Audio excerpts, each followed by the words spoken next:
Good afternoon. I'm a family pediatrician, and as Alexandra said, I work in Naples, in Italy. And I thank, first of all, Ava, and here comes the hard part, the Diavazontas Megalono. I hope I pronounced it a bit well. And also the Goethe-Institut and the Minister of Culture, who is here, and who, in fact, is linked somehow to what I'm going to say in this presentation, because he spoke about reading and start reading in families very early. In the study you have had in Greece, if there are books in young children, then this child will become an adult with books and will read books, is true. And this is one of the reasons why we try to promote and share reading in families from the very, very early stages of life. Not necessarily at the beginning with books, but with something else, and we will speak about this. And then with books. The topic is the first 1,000 days, if not now, when? But something went wrong.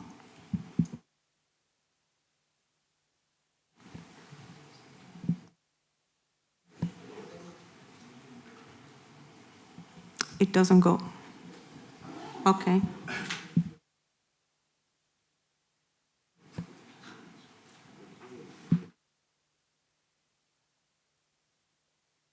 But if I push this. Okay, sorry. Okay, everything is okay. So there's also another link between Ava and her association and the Nati per Leggere program, because in 2013 I was here to speak about the Nati per Leggere program in Athens. And what I will speak about today is a sort of a framework to best practices and in the specific of reading promotion in families. Why the first 1,000 days? Well, the first 1,000 days, as Alexandra said, start before birth, during gestation, and end around 2 or 3 years of age, but sometimes they go over this time. Because if we change the beginning of the story, we change the whole story. It's the beginning of life. I will show you a very brief video, which I think shows more, as videos sometimes do more than words.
We do have work to do. We have a lot of work to do, but not only pediatricians have work to do.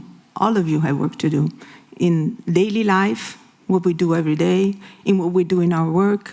They're all things that we can do every day, and we can promote policies regarding the first 1,000 days. I will try to briefly talk about an international document, which is the Nurturing Care and its components, something about early brain developments and its determinants, good practices like Nati per leggere, Born to Read, and the other good practices, and the role of different services and policies in order to promote parenting skills, because at the base of all this is the promotion of parenting skills, support parenting. Why? Because children who start behind, they stay behind. And this gap, this difference tends to get bigger and bigger if no developmental support is implemented. And this is work for us, for policymakers at different levels. You see here the ideal line of development, the straight one. Under that, you can see the developmental line of children who live in poverty, with poor education, the underprivileged children. And the difference that we can make a difference. It can be bridged by policies and best practices and programs. Okay, so we can do the difference now. Before introducing the Nurturing Care, which was produced in 2018, some messages started coming before from some scientific international papers, which are very well known, like the Lancet paper, who started saying that early years, starting from conceptions, are a sensible period for development, and what the experiences children have at this time of life, their most formative experiences, and early investments have lifelong and intergenerational benefits. That means if you invest in the first years of life, I will show you after the Heckman equation, every dollar invested in the first 3 years of life, you get a return in human capital of about $4 or $9. So this is the best investments you can make. And policies, information, and services are important. Everyone must work together, social workers, psychologists, pediatricians, citizens, educators, to promote the first 1,000 days. And a multi-sectoral collaboration is essential. This is the Nurturing Care document, which was produced by the WHO, the World Health Organization, UNICEF, and other important associations. The aim of this document is to help children survive and thrive, to transform health and human potentials. It's a sort of a roadmap for action, calling different people for action. And the things that it outlines is that we must begin early, that nurturing care protects children from the worst effects of adversities, and Professor Periclas will speak about adversities and toxic stress, and what caregivers, what parents need to do to promote nurturing care to their children. These are the components of the nurturing care: good health, adequate nutrition, safety and protection, responsive caregiving, and opportunities for early learning. These are considered the five main components to promote children's and families' well-being. The guiding principles are this: the child should survive, it has a right to survive and thrive. It's a family-centered care, but it's not only the family, because we have to then go out from the family context and go to the community and go to all the policies around the families and the children. And it must leave no child behind. And it's a whole of a government action and a whole of a society approach. The principles of the nurturing care start then from preconceptional and prenatal age. They go through birth, up to the first years of life, and they go also to adolescence age and to adult age, because what we do in the first years, it's a lifelong course action, which reflects, as you have shown, as the video has shown us, it reflects your future, not only in the health sector, but also in other aspects of everyone's life. So policies, informations, and services, but not the same things for all. The things and the interventions we do must be tailored. Like someone who makes a dress, okay, he has to fit the dress to the person who has to wear it. It is the same thing here, because we have interventions that we can do to all of the people, all of the population. They're called universal interventions, and they regard best practices like Nati per leggere, reading promotion, music, universal primary prevention, social support, everything that a family, for example, needs to be supported. But then we have some situations and some families at risk. And these families don't need only the universal programs, but they need something else. They need tailored interventions, which are tailored depending on their needs and their problems. They need sometimes even home visiting, which is another approach to support parenting. They need supporting early intervention, which can be translated in different ways. I will show you tomorrow the examples of A Village to Grow or the evolution of the Nati per leggere program in a vulnerable situation. And then we have the disadvantaged population at very high social and health risk. And these families need evidence-based interventions, but they also need high-intensive home visiting, and they also need a very intensive parent support, which doesn't come necessarily from the health services also, but also from the educational services. Because multisectoral interventions work much better and have a great impact on brain development. So all these recommendations from the nurturing care say that the interventions must be applied depending on the age of the child. It must be appropriate for that age. If they develop in this way, in a multisectoral way, then there is a great efficacy.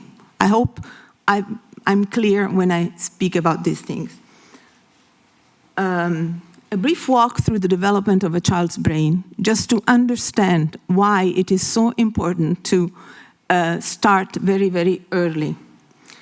Well, child development is a sort of a foundation for the development of the community and economic development. Why? Because if a child becomes a capable child, then this child is a sort of a building block for the construction of his future.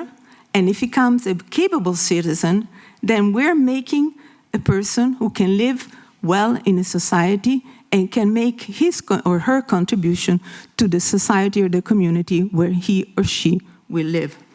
And the brain is built over time. We have evidence from neuroscience.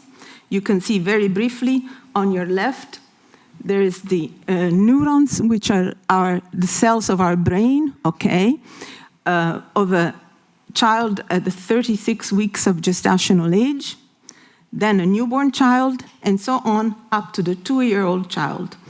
The development and remodeling of this network is greatest in the very early years of life, but not because the number of neurons get bigger, more, but because there are connections between neurons. And these are the fundamental things we need to have our brain grow. We have 700 new neural connections every second of our life at that time, okay? And these connections grow strong. Why? They grow strong if a child is grown in a healthy environment, in an environment where there are good relations, where good practices are promoted, like music and reading in families, and where there is affection in the family context, okay? And this doesn't happen if these things are not present in the first years of life. So there are influences between the genes that we inherited from our father and our mother, but also there are great influences that come from the context where we live. Genetics and epigenetics, these are the two things that make differences. And they make great differences because they shape the architecture of our developing brain in the first years. The active ingredient is the serve and return. The serve and return is when you play tennis. You hit the ball and then the ball comes back from the other player, okay? And this kind of interaction is very important in the first years, at the beginning of life and in the first years of life. I will show you a brief video which shows you this. I will interrupt it after a few seconds, but just to show you the importance of what? In this case is a very small child, and the mother is looking at his eyes, is speaking to him or to her. They're very little. And what happens in the brain of this child?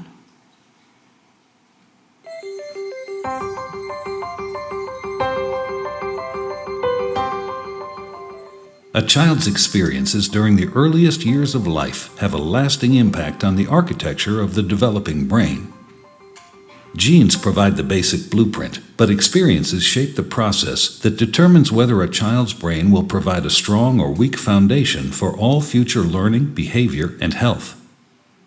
During this important period of brain development, billions of brain cells called neurons send electrical signals to communicate with each other. These connections form circuits that become the basic foundation of brain architecture. Circuits and connections proliferate at a rapid pace and are reinforced through repeated use. Our experiences and environment dictate which circuits and connections get more use. Connections that are used more grow stronger and more permanent. Meanwhile, connections that are used less fade away through a normal process called pruning. Well-used circuits create lightning-fast pathways for neural signals to travel across regions of the brain.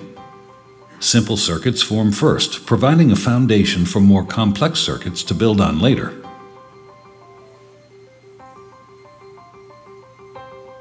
Okay, we will go on, but the main thing I wanted to tell you is this, that if we try to make good interventions at the very early stages of a child's life, and all of us have the potential of detecting hard situations in families. And if these children who are born in vulnerable situations have good interventions and best practices, their brain development changes.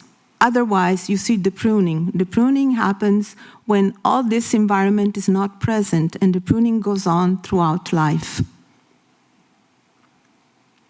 We spoke about parental responsiveness, okay? How to support parenting. Well, I'll show you a list of evidence-based practices that I think every one of us can somehow promote or support.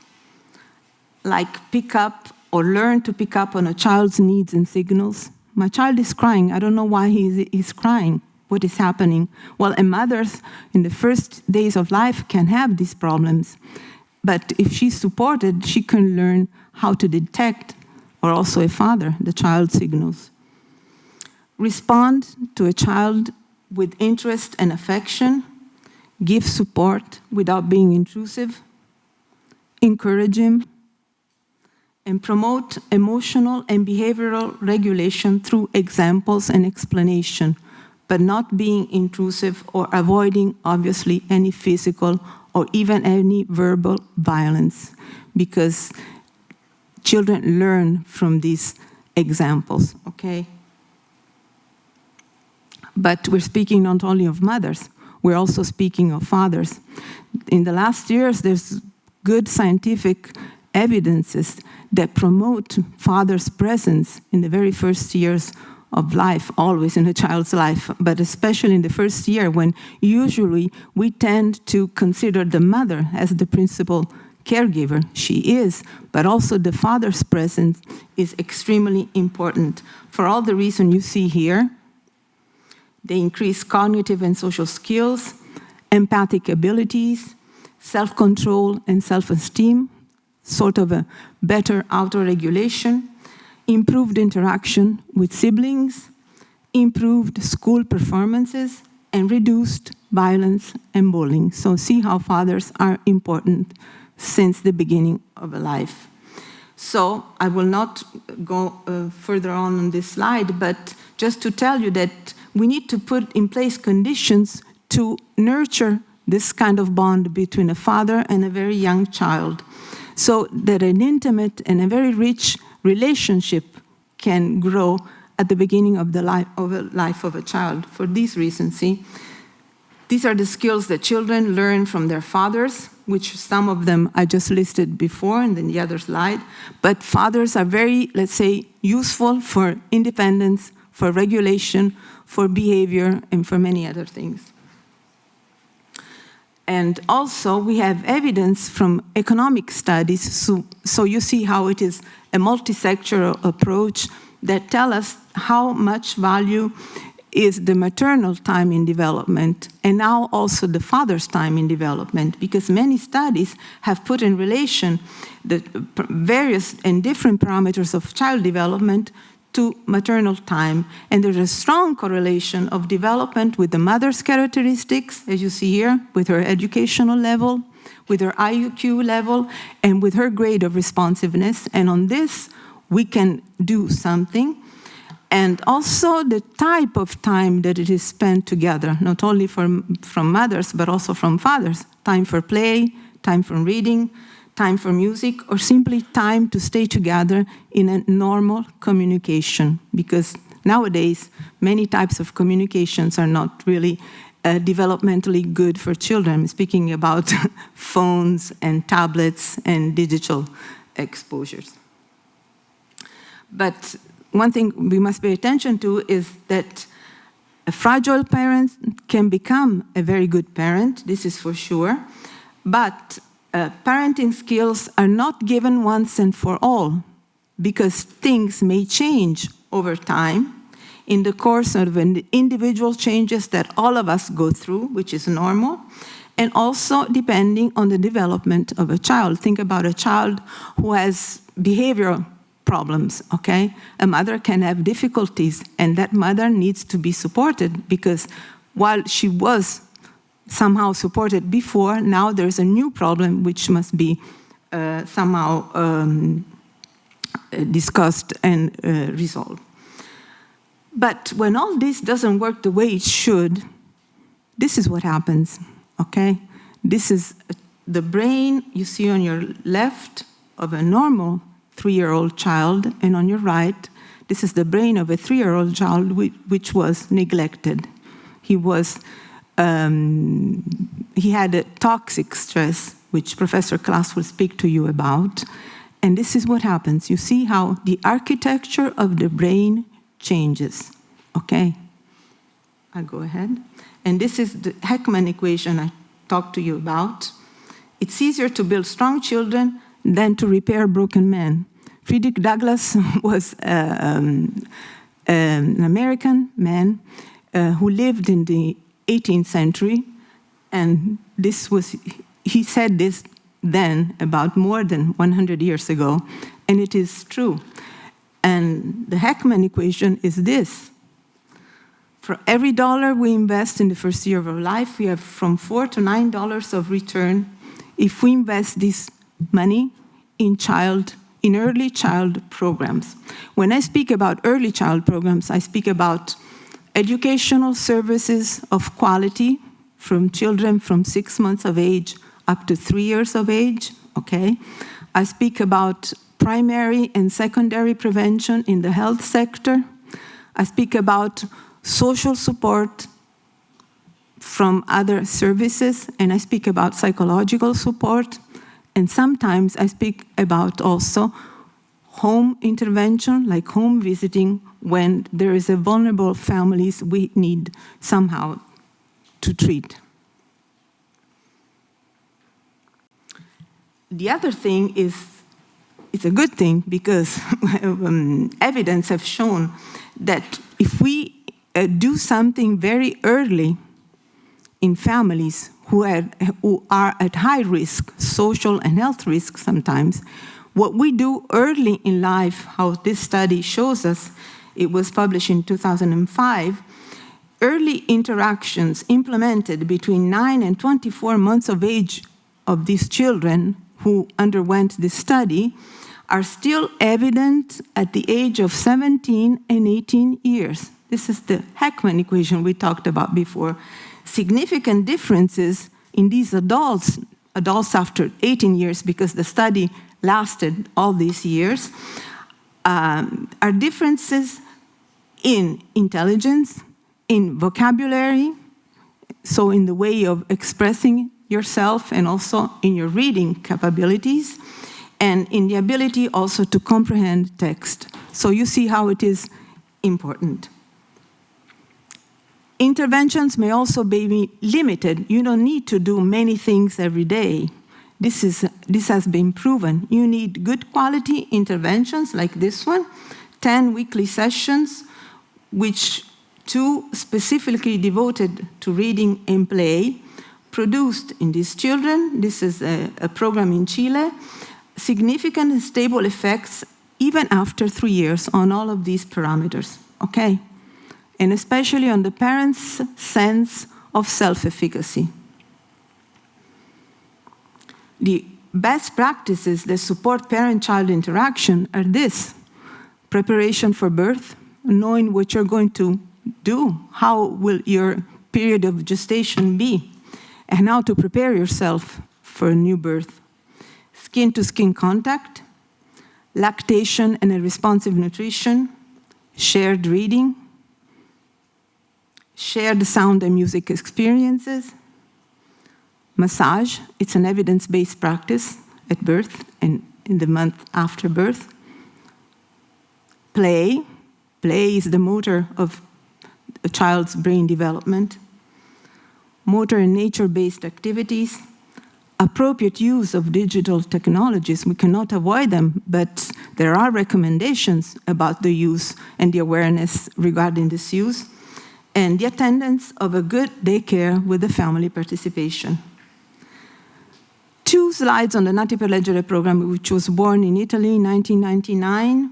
It's a national program that starts in family, shared reading from the first years of life, and now it is a community intervention.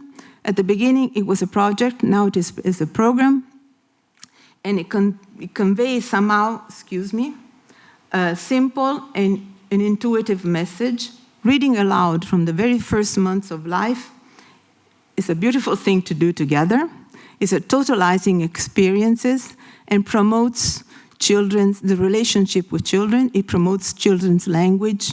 It promotes many, many things, and it promotes especially brain development. It is born from an alliance between the Associazione Culturale Pediatri, the Cultural Pediatricians Association, the Librarian Italian Association, and the Centro per la Salute del Bambino. Okay. What are the basic practices? The key words: the precocity of the intervention, the centrality of the family. The family, we're not reading to a child. We are reading to a child to promote and show parents what they can do at home with their child. It's very different. It is very, very different, okay?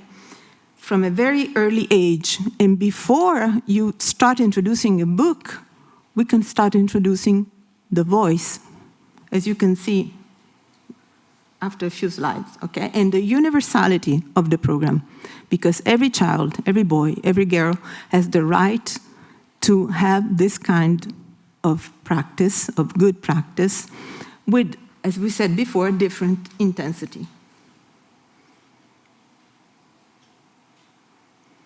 Okay. Baby music skills in pregnancy, because a child starts learning before he's born. He starts listening to his mother's voice from outside, okay, but also from the vibrations that come from the inside, okay? And Smile without a reason why. Love as if you were a child. Smile no matter what they tell you. Don't listen to a word they say, 'cause life is beautiful that way.